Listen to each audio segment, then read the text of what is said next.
ഞങ്ങൾ 3 ഇലക്ഷൻ കമ്മീഷണർമാരാണ്. അതിൽ എൻ്റെ പേര് മോഹൻ പൊതുവാൾ. ഞാൻ പടുത്തോൾ വാസുദേവൻ. ഞാൻ തോമസ് പി ജോർജ്. കേരളീയ സമാജം ഡോംബിവിലിയുടെ 2024 തെരഞ്ഞെടുപ്പ് വോട്ട് ചെയ്യുമ്പോൾ നാം ശ്രദ്ധിക്കേണ്ട കാര്യങ്ങളാണ് നമ്മൾ പ്രത്യേകം എടുത്തു പറയുന്നത്. 2 ബാലറ്റ് പേപ്പറുകളായിരിക്കും നിങ്ങൾക്ക് ലഭിക്കുക. ഒന്ന് president, vice president, internal auditors എന്നിവർക്കുള്ളതും രണ്ടാമതായി GC മെമ്പേഴ്സിനുള്ളതും ആയിരിക്കും. ഏതെങ്കിലും ഒരു പ്രസിഡന്റ് സ്ഥാനാർത്ഥിക്ക് മാത്രമേ വോട്ട് ചെയ്യാവൂ. ഒരു വൈസ് പ്രസിഡന്റ് സ്ഥാനാർത്ഥിക്ക് മാത്രമേ വോട്ട് ചെയ്യാവൂ. 2 ഇന്റേണൽ ഓഡിറ്റേഴ്സിന് മാത്രമേ വോട്ട് രേഖപ്പെടുത്താവൂ. GC മെമ്പറാണെന്ന് വെച്ചാൽ 14 പേരുണ്ട്. അവിടെയാണ് നമുക്ക് അബദ്ധം പറ്റാറുള്ളത് സ്വതവേ.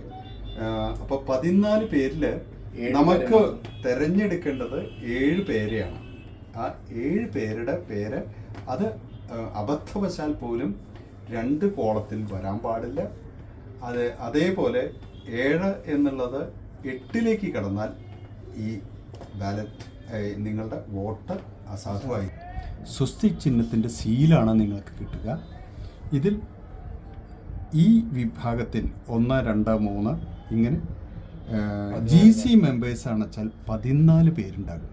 ഇതിൽ നിന്ന് നിങ്ങൾ തിരഞ്ഞെടുക്കുന്ന ഏത് വ്യക്തിയും ഇതിൻ്റെ ഉള്ളിൽ നിങ്ങൾ സീൽ ചെയ്യണം. ഈ കള്ളികളിൽ നിന്ന് വിട്ട് നിങ്ങൾ ചെയ്യരുത്. 2 കള്ളികളിലേക്ക് കടന്നാൽ ആ വോട്ട് 2 പേരുടെയും നഷ്ടപ്പെടും.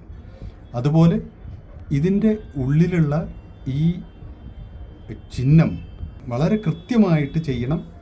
അഥവാ നിങ്ങൾക്ക് അബദ്ധം പറ്റി ഇവിടെയല്ല ചെയ്യണമെന്ന് വെച്ചാൽ ഇപ്പുറത്ത് കടന്നാലും അത് കുഴപ്പമുണ്ടാകില്ല. പക്ഷെ ഈ പേരിൽ നിന്ന് വ്യത്യാസമായിട്ട് 2 ഇതിലേക്കും കൂടിയായാൽ അത് നഷ്ടപ്പെടും. അത് പ്രത്യേകം ശ്രദ്ധിക്കണം. പുതിയ വോട്ടർമാരോടുള്ള ഒരു അഭ്യർത്ഥനയാണ്.